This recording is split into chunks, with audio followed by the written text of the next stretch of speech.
Welcome to Kellogg's Global Politics. I'm Anita, and I'm here with my co-host Ryan. Thanks, and glad to be here. We are bringing you an emergency podcast on the war with Iran.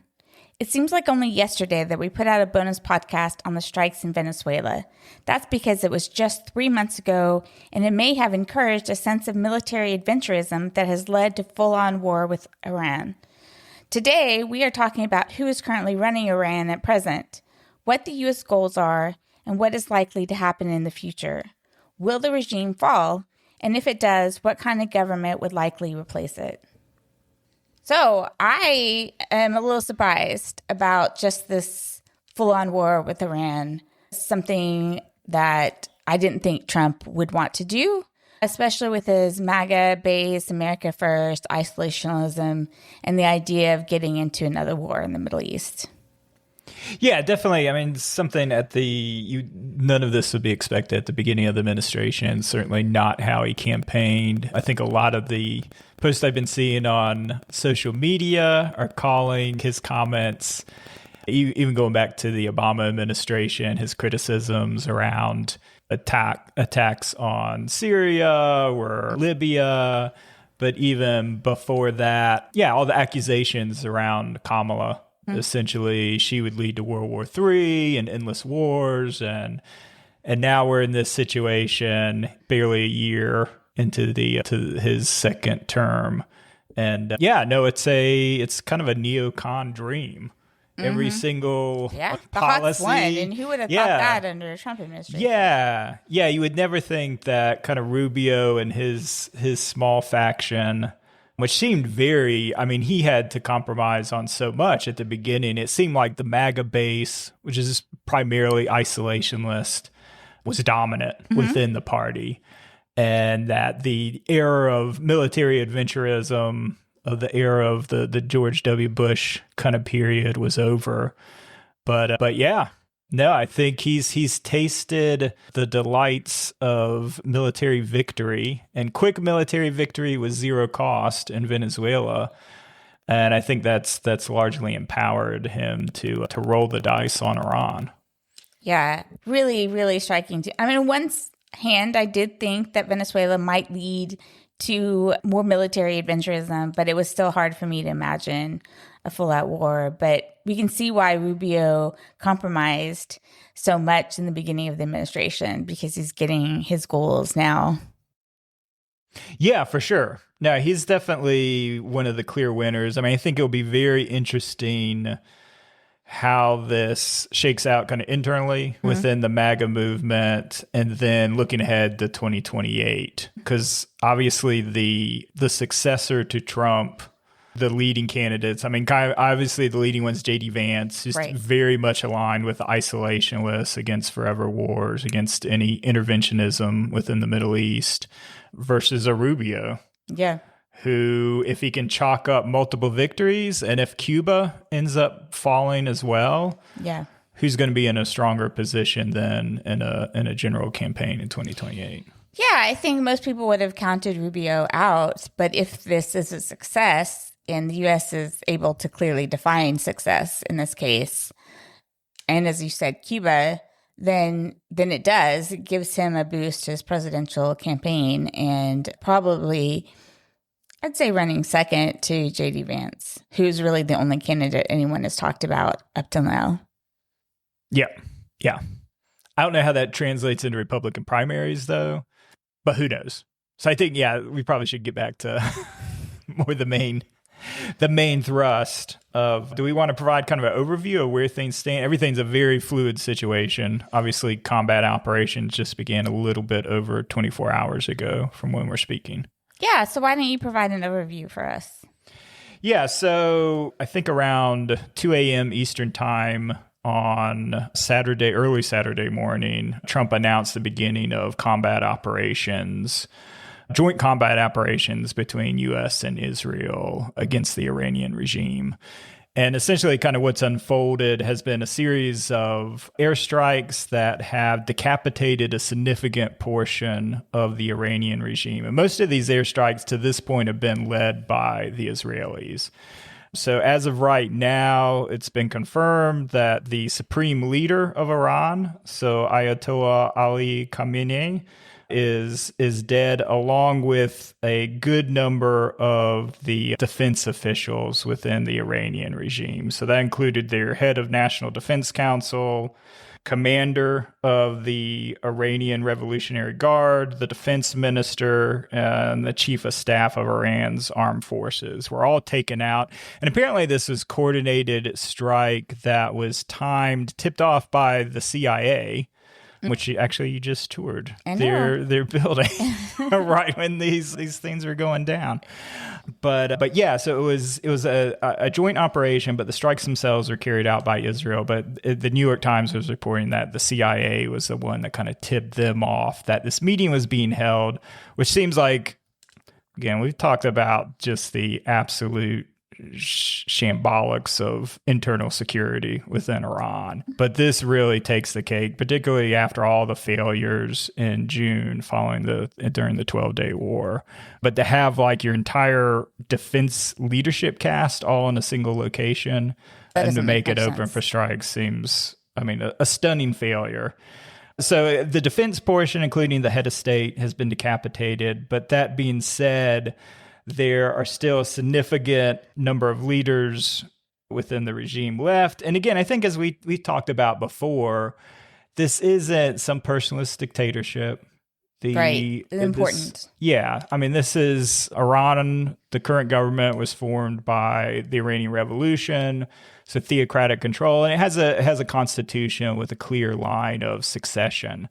So I think what was announced this morning is essentially they formed an interim council, of which the current president, who has survived, who is seen as not a moderate, but as more moderate than the theocratic regime, Mossad Pezeshkian, and then the other portion is more kind of on because I think any form of succession requires that there's certain religious scholarly demands almost, that the person's background has served as a time as a cleric within the Shia faction of Islam.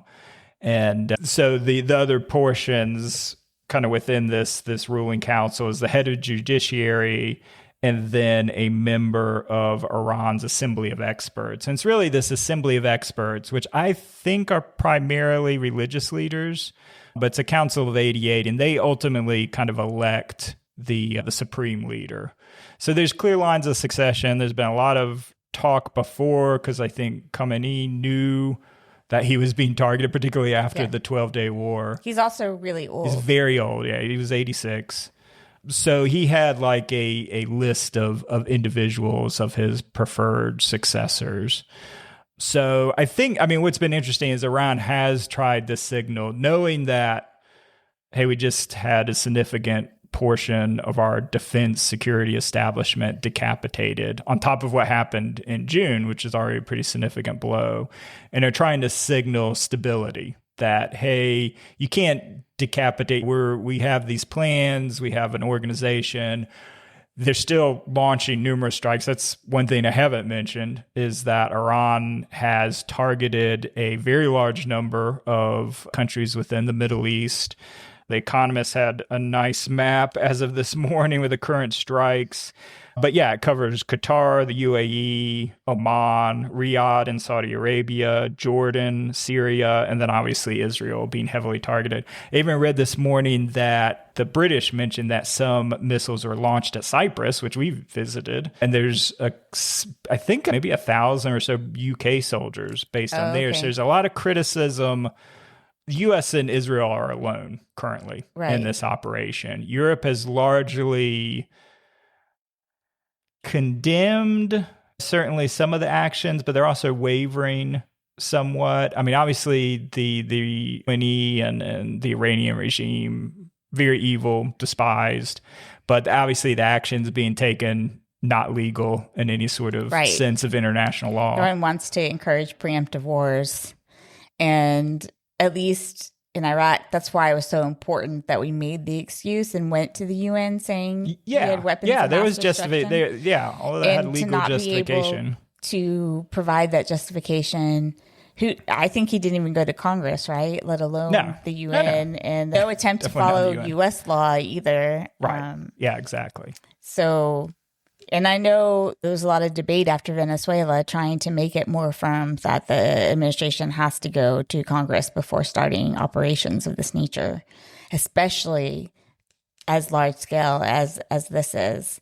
So we know that Trump doesn't really care about the law as much as he can get away with it. Oh, yeah. Yeah, for sure. But I could see you're being very concerned because you don't want to set a precedent of preemptive wars, which, of course, I mean, Trump is throwing out the bathwater. So it is concerning from an international perspective, but that's why Carney and others have declared the end of the global rules-based order, because things that the rules and laws that kept countries from doing this, that the U.S. mostly stayed constrained by to a certain extent. I mean, there was Iraq. Yeah, but even there, what you said earlier, it had congressional approval. It got Security Council approval, right? From the UN? Because, that was the whole thing. Colin Powell presented the fictitious evidence. Maybe. Yeah. So there was blessing, and then there was a coalition that will. Not every NATO ally was up for the Iraq adventure, to their credit, like France, and of course there was the backlash. But everything was done definitely legally within the U.S. system because that was full congressional approval for those actions. Yeah, I did read or see a statement that was given out by the British Prime Minister, who was talking about the defensive operations that they immediately undertook in the Middle East to protect their own assets. Yeah, and I think that's been the criticism I've seen online, especially with this attack on Cyprus, is that the UK should get off the fence and at least defend its own assets and interests within the region. I mean, that's what he made it sound like. They were absolutely doing that. So I'm surprised that they're considered fence-sitters, because that was not the impression I got from his statement. Yeah, I think it's maybe being part of active combat operations, because significant resources they could bring to bear together with Israel and the U.S. Yeah. Well, that was a great overview. So I think it kind of goes into one thing that I wanted to add too is about all those defense officials being killed, is that what I've read is there's a pretty deep bench, though, of successors to the leadership, and that this is something that there were at least plans for. Yeah, definitely. It's a very complicated and deep organization. I think it's just a matter, and we kind of made the allusion to one of our favorite sci-fi series, Battlestar Galactica, of which I won't bore you with the whole thing, but the premise is the civilization is attacked, and it has a very kind of U.S. sort of system of presidents and cabinets and succession. And the whole thing is that the attack is so bad that the head of state is the former Secretary of Education, which is probably like 20th. Because that was the only line. cabinet member left. It's the only cabinet member left. I don't think we're in that situation with Iran where you're like so many layers deep. You're certainly not. But you've taken off the top layer. It's definitely within the defense security and obviously the complete head of state. But that's part of the goal, though, going forward, because obviously combat operations, from what Trump's reported, will go on at least 4 days. Did he say 4 days? He said 4 days at the beginning. Yeah, that it was although you at never least know with 4 Trump days, because they had lots of days still left to negotiate, and of course he never sticks with you have 10 days to negotiate, and then we still might bomb you within that amount of time. Yeah. So I think, part of the goal and everything that I've read is they will be actively targeting everybody that's seen as a successor within the organization. And if you can actually successfully do that in that sort of time frame, despite knowing that they're being targeted, if they're that compromised and that vulnerable, I think that does begin to really destabilize the regime. Because you can have a system and successors, but if they are literally knocked out within days of being named, then what chance does your organization have for... True. Yeah. True. So that kind of brings us to the goals. What exactly do you think the goals of the U.S. government are, and how are they defining success? Yes, I think the goals for the U.S., from what we've detailed and kind of what was demanded in the negotiations being led up, and we talked about this in the last episode, are very much maximalist, almost like complete total surrender demands. Obviously, all of this is being triggered from the long-running nuclear issue, of which supposedly we wiped out their nuclear capacity, according to Trump, back in June. But I guess there was still enough, as we talked about. So obviously the biggest component is around current nuclear stockpile, fuel stockpile, and then the enrichment program, seeing the complete end of that. But then it was expanded to ballistic missiles, which is something Israel pushed, obviously. They're facing it right now. I think this morning, a pretty big apartment complex was taken out by Iranian hypersonic missile. So the end of their ballistic missile program, and then the complete end and disassembly of all their proxies, which have been damaged significantly, but still exist, particularly throughout the Middle East. Which are pretty extreme goals, because you're taking out a country's ability to defend itself. And, I mean, it's a pretty big impingement on a nation's sovereignty.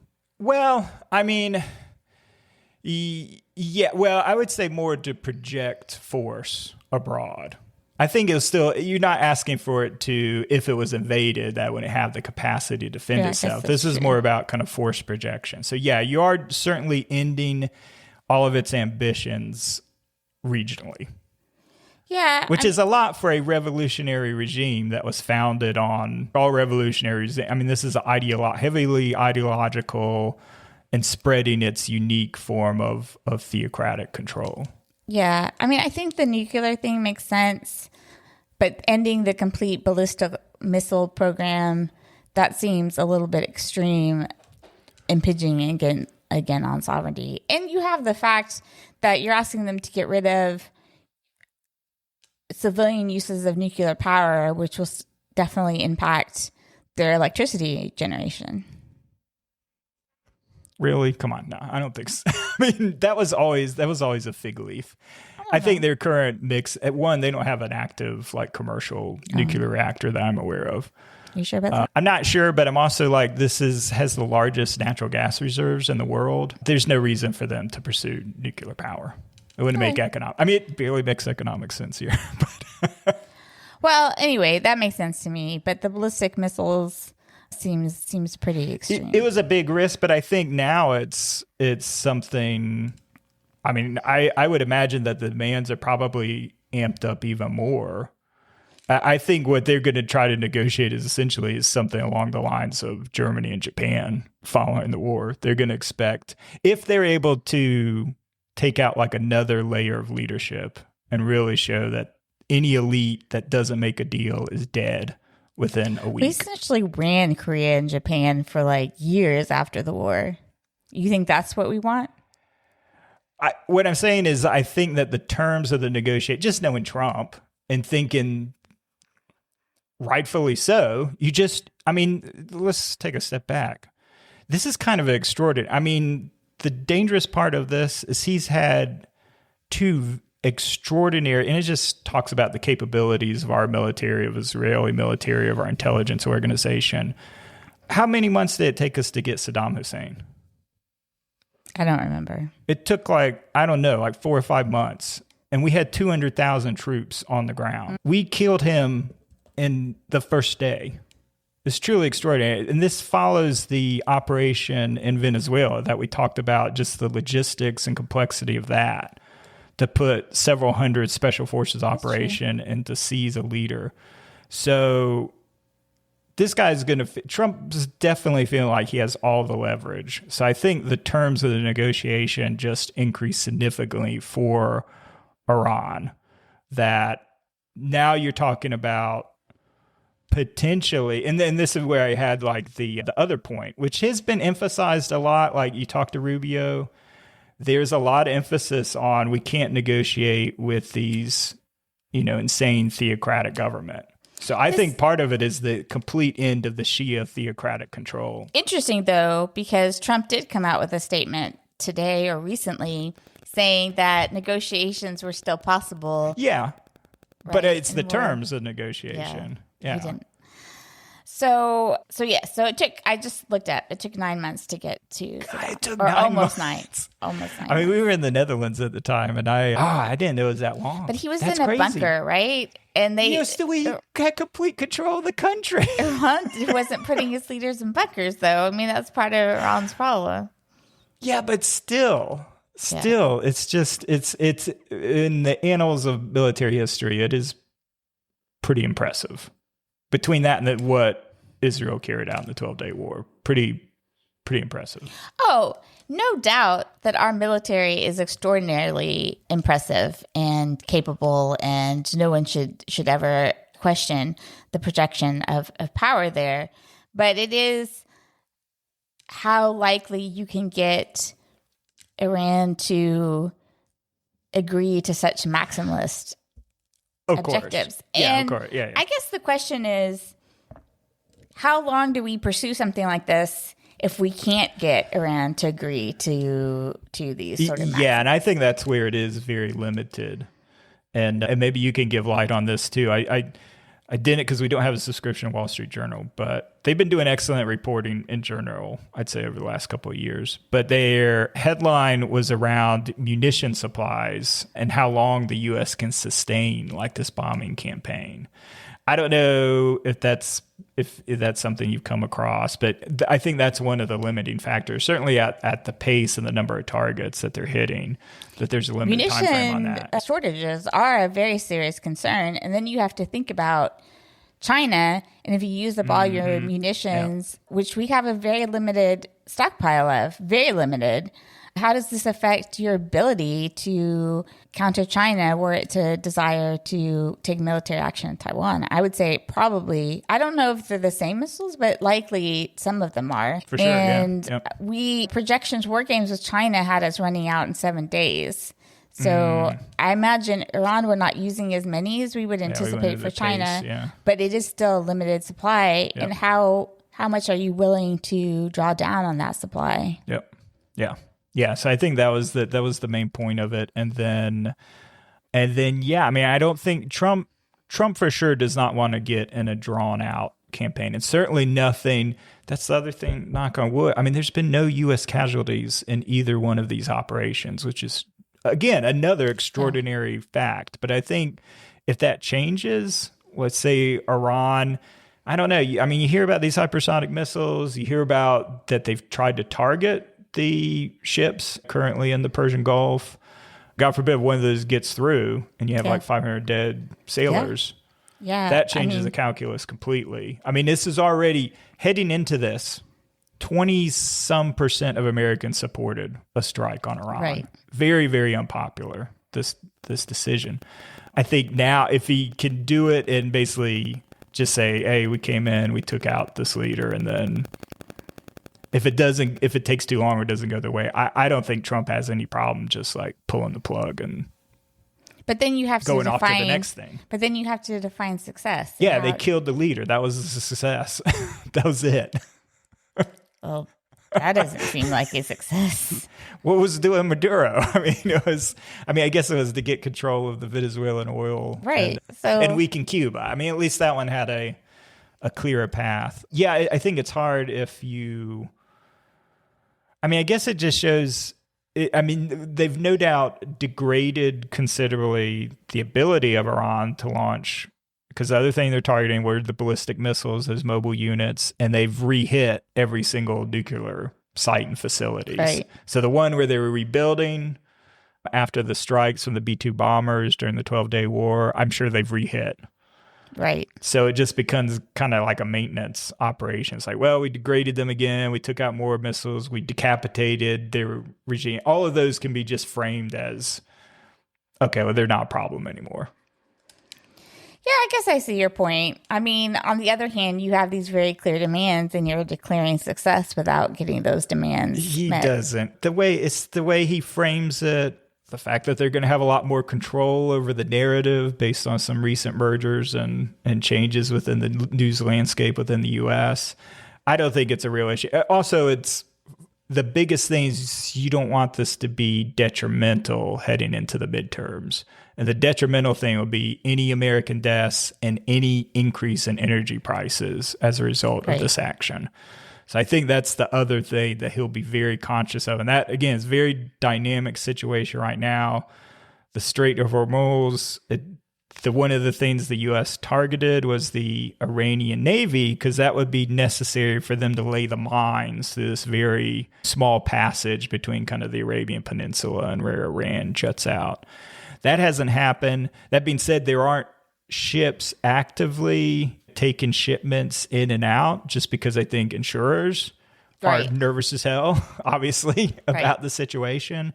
But I think Iran, from people who monitor this real closely and what I've read, Iran is allowing the Russian and Chinese vessels to come in and out as of like yesterday. But I think this morning, it seems like stuff's been shut down. The other thing that happened this morning was apparently there was a kind of a false flag operation where Iran used one of its drones to attack one of its own shadow fleet tankers, basically to try to get oil markets to spike and to create a price. Because obviously Trump's very market driven.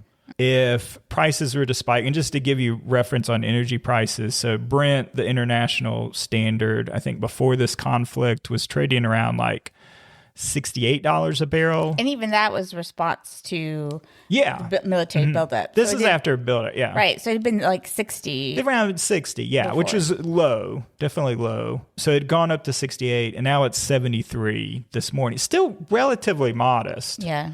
Increases. It just shows you how like oversupplied the market is. The other thing OPEC did was they're going to increase I saw that their amount by a couple 100,000 barrels a day, which again, small amount, but the market's generally oversupplied. And it doesn't seem like the only thing that really would be, yes, if Iran successfully mined this area, because then the operations to clear those mines is very complicated and dangerous. So it would take a long time. Right. Yeah, that's interesting. Yeah. So, I mean, I think this can't be a long-term thing for Trump, but I don't know. Maybe it's just critics of Trump will see this as a bit of weakness if he's demanded these maximalist goals, and toppling the leader doesn't mean any regime change and doesn't mean any change in the direction around. I mean, their ability to project power is definitely hurt extraordinarily, but it doesn't mean they won't been hurt over the last year. Yeah. But it doesn't mean they won't continue to pursue the same goals. And then it just seems like you've accomplished very little. Yeah, but I think from his point of view and just the way with the fractured media landscape, as long as you're signaling strength, and there's no doubt that both of these actions signal strength, even if it's not substantial and like true strength or long duration strength, or even like backfires on U.S. interest long term. Short term, very strong looking, which I think is all they want. Because again, people care more about the domestic economy. True. That's what they're going to be concerned about. So if you can just get the signal of strength and dominance, because they like that word, and don't increase energy prices, then it could be framed as, I'm the big, strong, successful president who all these other presidents who are cucks weren't able to do, especially if they're able to take down a Venezuelan leader, take down the Iranian leader who's been around since 1979, and take down Cuba all in one fell swoop. It doesn't matter the details. People aren't going to pay attention to details. It's just signaling strength. So you're saying this is essentially a follow the flag operation in which you might want to distract the population from the economy going into the midterms. I think so. Yeah. Well, to an extent. I mean, I think it enriches his buddies too. I mean, that's the other goal, is to enrich yourself, enrich your buddies. How's it enriching his buddies to go? Oh, no, the Venezuelan thing, he already gave like... No, I know the Venezuelan thing. I mean Iran. Oh, Iran. Longer term, I think that's a longer term play. That requires getting somebody who's going to play ball. Right. And maybe that leads us into like who are the possible candidates for the U.S. in terms of who do we think could actually like play ball. Because I think the goal is to do essentially something very similar to Maduro, but it's you getting rid of the theocrat, because those guys are nuts in their mind. I think these guys are nuts, but and get somebody on the military side who's pragmatic, who has a hand in all the. I mean, because the Revolutionary Guard has their hands in all the businesses and things. True. So just finding somebody who plays ball. Before we get to that, what about Israel? Will Israel be content with the U.S. pulling back after a few days? I think, I mean, well, one, they've proven themselves more than capable of doing whatever they want. I mean, I think we'll continue to support them intelligence-wise, even if we pull out a carrier group and aren't like actively expending ordnance. So I think, and then Netanyahu has his own domestic reasons of keeping it going, keeping the threat of Iran going. So yeah, I don't think they'll have an issue. Do you think there'll be any boots on the ground?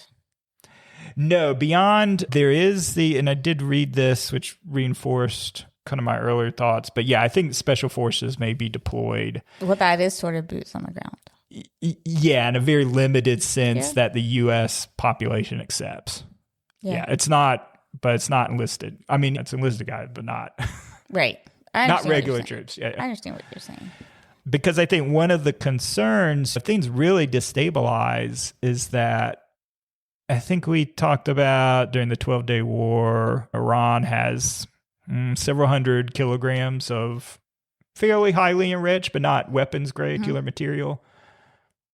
You got to get control of that. It's probably a lot. Well, we don't know. We don't know where it may be buried underground in that one installation, or it may be somewhere else that they moved it out, because that was the speculation before the bombing. You have to get control on that. You can't let that get out of the country. So that's where special forces would presumably come in to get control of those stockpiles. Makes sense. All right. So going to what you were transitioning to, is this more about who the U.S. hopes would take over, or is this is there a high likelihood of these individuals taking over?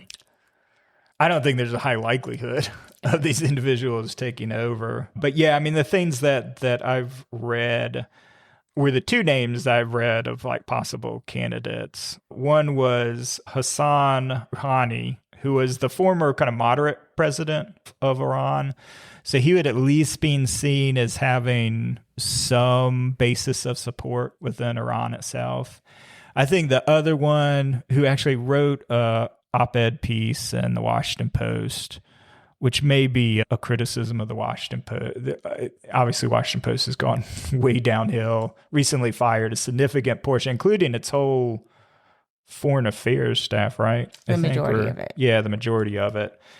But this one, who has been getting a lot of traction within the West, is Reza Pahlavi, who's the son of the last Shah.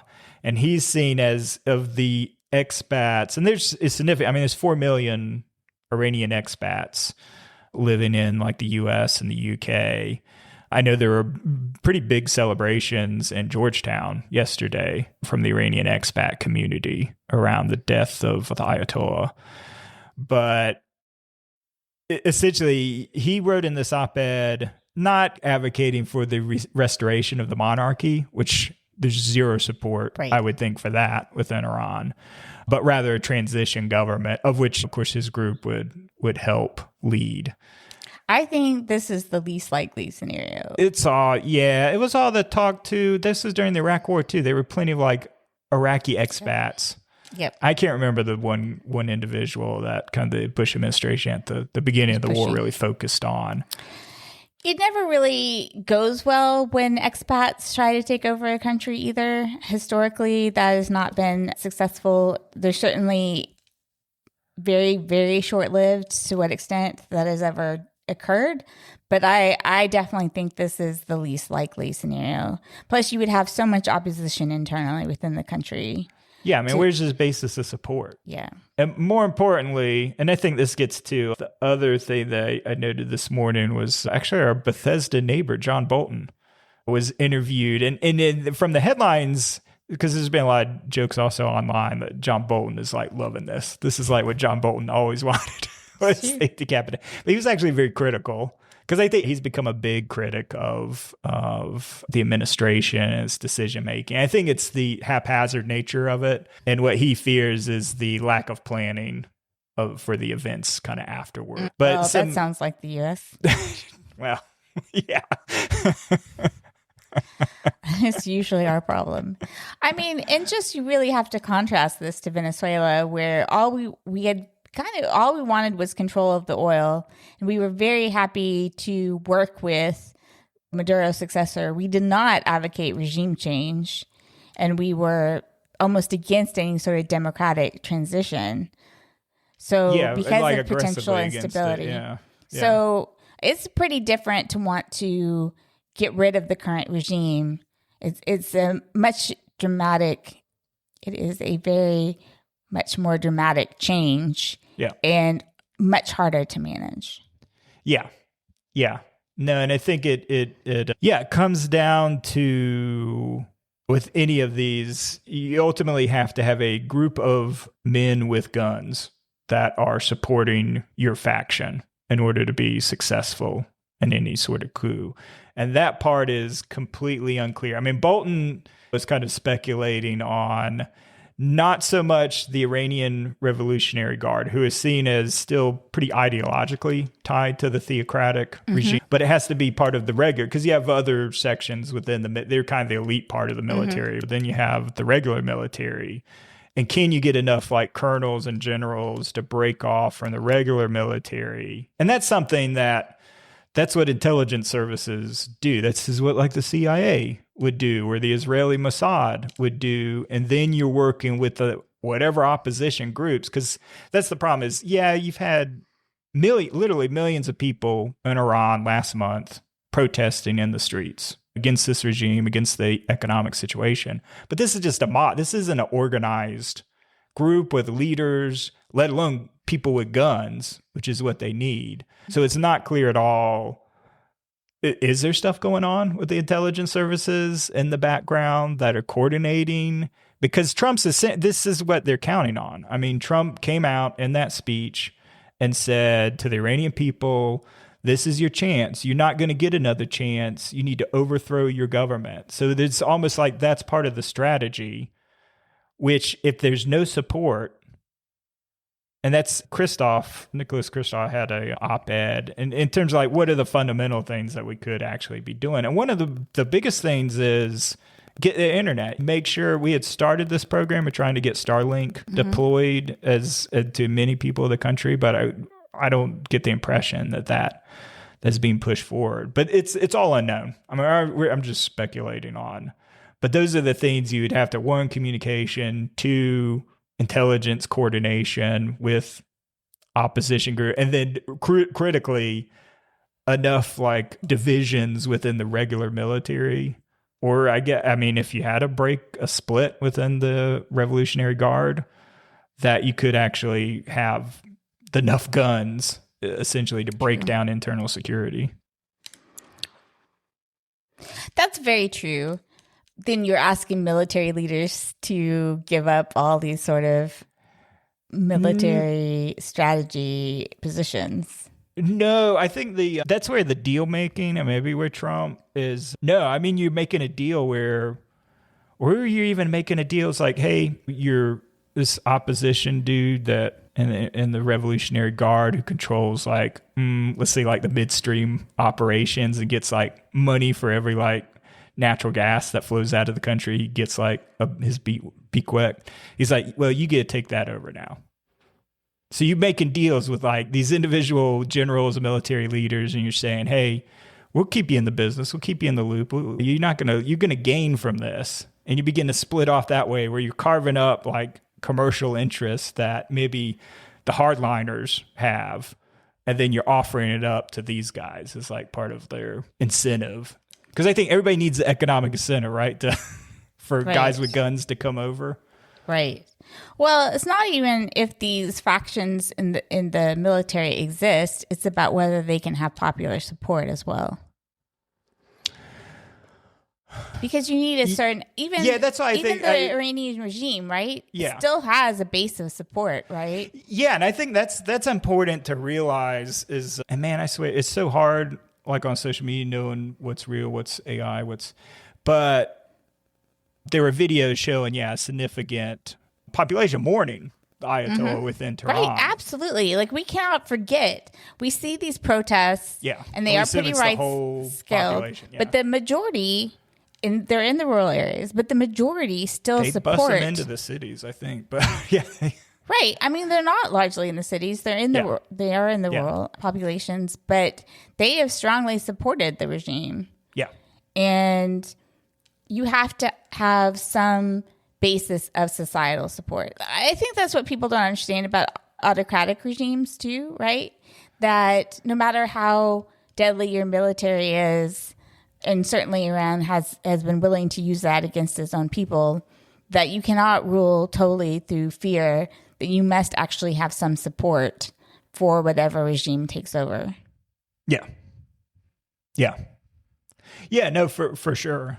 So I think it's extraordinarily difficult, but it does seem like they're putting the onus of regime change on the masses of urban protesters, and it's not at all clear what do they do. And obviously you don't know this, but it's all the intelligence work. I mean, the things that we do know is that the internal intelligence and security with Iran are thoroughly, thoroughly compromised. Right. So you have to think that Mossad and the CIA at a pretty high level have a number of informants and people that cooperate. So you build something based on that. I mean, that's entirely possible. And I think the biggest thing that any commentator, even if it's someone like Bolton, just can't know. Like, we just absolutely cannot know how strong our intelligence is. Other than the evidence of what we're seeing in the battlefield. In predicting a new regime. Yeah. We just know obviously it's compromised. Our intelligence is very strong, right? It's very compromised. Right. Yeah. But we don't know how strong the intelligence is in supporting who comes next. No. And that's a much harder thing to do. I think so, yeah. And how much, Trump is listening to intelligence too is always, in terms of that. I mean, I don't know. Ultimately, this comes down to his patience too. And impact, again, any negative impact on the U.S. economy, he's out. He's out the next day. It's over. Yeah. So besides who you've listed so far, anyone else potential significance? There's a lot. I guess one guy who's gotten a lot of attention because he was brought inside Khamenei's inner circle was this Ali Jani, is the secretary of the Supreme National Security Council. And he's the one that I think was put in charge of negotiations with the U.S.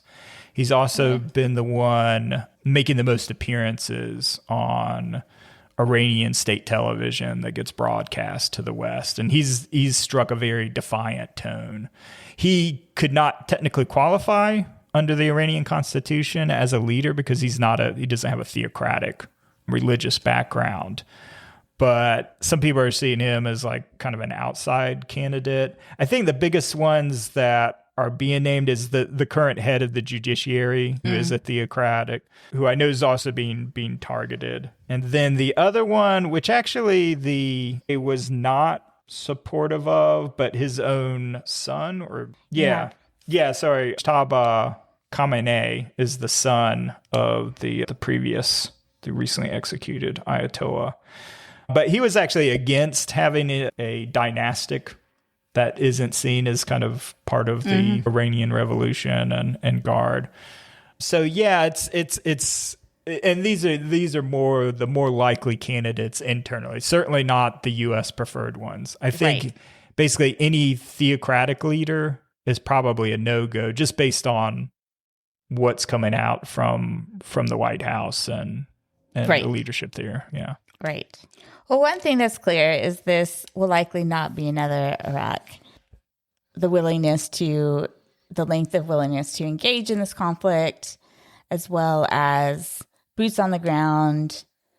And I think it is worth noting, for all my skepticism of regime change or something very fundamental, which, I mean, maybe the intelligence has support for this. I don't know. But it's just very difficult to accomplish, and we haven't been able to do that successfully in the past. But Iran has a very sophisticated society, and that should be mentioned as well. Yeah.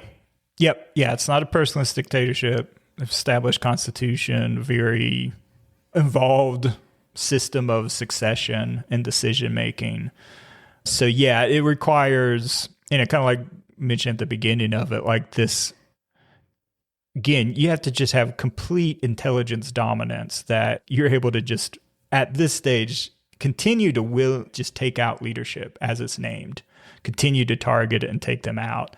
And that's what we'll see kind of play out over. If they're successful in that, then yeah, maybe it does really begin to destabilize the regime. But I think that the real open question is how much, and as this true instability occurs, how much more desperate will the regime get in terms of its attacks? And being able, and how successful will Israel and US be in neutralizing the ballistic missiles, particularly? Because, they've been targeting these commercial centers, high-tech commercial centers, Dubai and Abu Dhabi, and attacking like hotels with these missiles. They have not, that's the interesting thing is they have not done what everybody would really fear is like attacking energy oil installations, like within Saudi Arabia, within the UAE. But at a certain point, do they just start doing that? Right. Do they still have the capacity to do that? It's just, there's a lot of unknowns at this stage. But that was always the thing. It was like, well, if this is the end and they think that what's ahead is death, then release everything you got and take every risk possible. They talk about sleeper cells. Again, I don't know. Everything Iran's advertised over the last 2 years has just been continuing degradation and weakness. Do they have the ability to strike at, and that's why I'm saying it's easier for them to strike Europe, but Europe has been on the fence. So is there is that a real target? So then it becomes, can they strike Israel? Obviously, they're bombing Israel currently. Do they have cells where they have suicide bombers within Israel society? You haven't seen that a lot. And then obviously you have to mention here, do they have assets within North America that they could target? So two things I kind of wanted to conclude on. One is I just think it has to be emphasized regime change could mean a lot of social instability, and it is a big risk anytime you change a regime. Yeah. And that goes back to why I said whoever succeeds will have to have a lot of societal support. And if you don't, you could see somebody working with the U.S. but face a lot of internal challenges, and that could just lead to a situation of a semi-failed state even. And definitely something that would be very, very undesirable. And I hope our intelligence services know how to prevent that and feel certain we can prevent that. But to what you were talking about on sleeper cells, I do want to just say that obviously I'm around a lot of military individuals, and some of them were talking about how they are concerned, how this might lead to a new generation of terrorism or increased terrorism. And that doesn't necessarily have to mean on U.S. soil. That can just mean, U.S. assets. That's what Osama was originally targeting. So I think to keep in mind, it doesn't have to be on U.S. soil to have an increase in terrorism, an increase in terrorist threat that could lead to the death of many Americans. Right. Yep. No, that's very true. And it's worth it. They have definitely targeted U.S. bases. They hit probably the most dramatic visuals I've seen is Iranian missile hitting a satellite installation, I think at one of our naval headquarters. I think we've done a great job because we've been evacuating and moving personnel kind of out of harm's way. So nobody's been hurt or injured thus far. But they're definitely, targeting these areas. But, air defense has been generally good.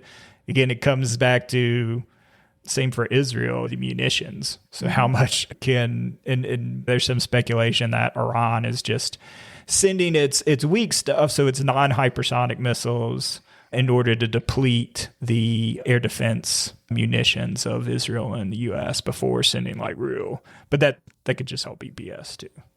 I was listening. The Iron Dome is more for these short range missiles. It doesn't really protect against like hypersonics, but those are often easier to shoot down in general, from what I've heard. What I was listening to. Okay. But I think we have to think about just not even Iranian terrorists, but this could inspire a new generation of terrorists as well in the Middle East. It could, yeah, they would have to, I would think, it would have to be Shia. So I think, yeah, both, it would have to come from Iraq or Iran. But certainly, and what they've been playing internally in terms of their own focus is, it seems like Israel hit a girls' school in Iran. So they're reporting like several hundred children dead. That's definitely the sort of thing that creates future terrorists. Yeah. So I think that is something that you have to be concerned, and maybe Trump is less concerned about that because he's only interested in the short-term consequences. But I know there is definitely concern by some in the military. I'm not saying it represents majority, but certainly some people I know have talked about it. Yeah. Yeah. Well, I think this covers pretty well what we know at this stage, which again, it's very early, maybe a little more than 24 hours into the conflict, but hopefully this gave some insight into where things stand now and what is most likely to happen in the future. Yeah, and I think just to provide a little snapshot of where the betting markets, because we're all a bunch of degenerates now betting on these things. But so Polymarket has currently, as of this morning, March 1st, 2026, a 23% chance that the Iranian regime will fall by the end of the month. So we'll see. Would you take that bet? Sure. You would take that bet. Okay. Well. I mean, it's a good payout. Yeah, exactly. I'm always wrong on these things. So one of my friends at work just teases me and said, like, name what side you're on so I can choose the opposite. I think if we can sustain operations through March 31st, then you might see I think we can sustain it. If we don't sustain it, if we only want something to be a week or 2 weeks, then I think it's unlikely to fall. And how is this defined by Polymarket? Does this mean like the end of the theocratic? So if a military takes over, that counts as like the end of the regime, even if it's somebody that was existing within the structure of it. Right. Well, I don't know. I'm asking. I don't know how Polymarket decides these payouts. Well, I think probably the majority. Normally, you trust Polymarket and these things because of wisdom of the crowds, but I'm not sure there's enough information for the crowds to. It's just gambling. And most of this is gambling. Yeah. Well, I mean, the thing about even gambling, right, is that if you have a lot of people on the same side see the odds the same way, then it's likely that you usually want to take that bet, right? No, it's because people put real money there's lots of things that they don't predict, right? Brexit is really famous for the markets predicting that there would not be Brexit. Yeah. Well, that admittedly was close. And then a lot of people speculate that was influenced by the bad weather, too, like around London. Yeah. That people just didn't go out to vote. Right. Young people didn't go out to vote. That was one of the more famous things I can remember the betting markets being wrong on. But they're usually right. So it's probably pretty bold of me to take that bet. I don't know. All right. Well, you're on the record for you think the Iranian regime will fall by March 31st. You should put like $100 on it and see. No, because I'm always wrong. I have a reputation of being wrong about these things. Hey, you were right about Iraq, so I always defer to you on Middle East. That is true. Yeah. I was right on that. You were right on that, yeah. I mostly... From the very beginning, like way before the... Yeah. Months before the war began. We had a lot of arguments about it. Yeah. Intense arguments. Yeah. More emotional than arguments probably should have been. But you were so convinced that I was like against democratic reform in Iraq, and you thought I was I was just convinced. And I think it is hubris. Its success breeds hubris too. And the U.S. certainly, and I mean, even like Hegseth was bringing up the Gulf War. I feel like that that thing, which historically just such a the most stunning U.S. military success on a very large scale and so one-sided, complete with everything that, somebody in the U.S. would imagine, where it's over within a month, stunning victory, troops come home to parades across the country, limited objectives. You're freeing a occupied country and then leaving. But it created such like a hubris. So going back to how you started it with like Venezuela, with the success of that, and then the success Israel had in the 12-day war, that is just like much more limited aims. Yeah.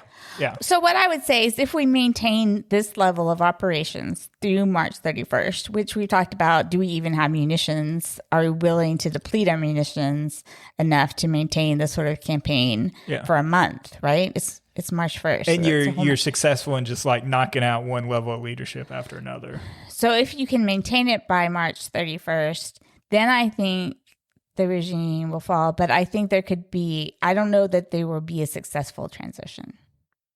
Oh, yeah. Well, you're not. I'm not betting on that. That's not what the bet's I just need to be clear that I'm not saying there'll be a successful transition. If it falls, if the theocratic regime falls. And basically what I'm saying is I think there's a better than 23% chance. Okay. Because you're taking that bet. Yeah. I'm not giving you like, oh, this is even 60 or 70%. But if I'm just saying, so you would take it if it was at 50. Right. Okay. I would not. You're like, the payoff's good enough at 23. Then. Yeah. Okay. Yeah. All right. That's my thinking. No, sounds legit. What is your thinking? What are you committing yourself to? Take that. I don't know if I would take that. So you definitely. Yeah, because I just think, if they're smart, they will drive up energy prices. That is probably the number one thing that would like Trump's bailing at that point. He's going to declare victory, move on to Cuba. That's waiting there. Yeah. That's waiting there. That's a clear victory. Great real estate. Although we don't know there's definitely a lot of instability that could follow that as well. So I guess what I'm saying, better to the 20, I just think that's low. But I guess also I want to make clear that my feelings presume that we keep this up to March 31st. If we don't keep this up to March 31st, of course, the regime won't fall. Yeah. And that's what I'm saying is we probably won't. Yeah. So I just want my prediction to be clear when I'm... Okay. All the caveats when we revisit this in a month and you're like, you're wrong. You're wrong. But that's how I'm going to open the next episode. Probably. This is how it usually works. Hopefully we will be back before a month because I imagine a lot of things will be changing on the ground. So Yeah, no, I imagine. All right.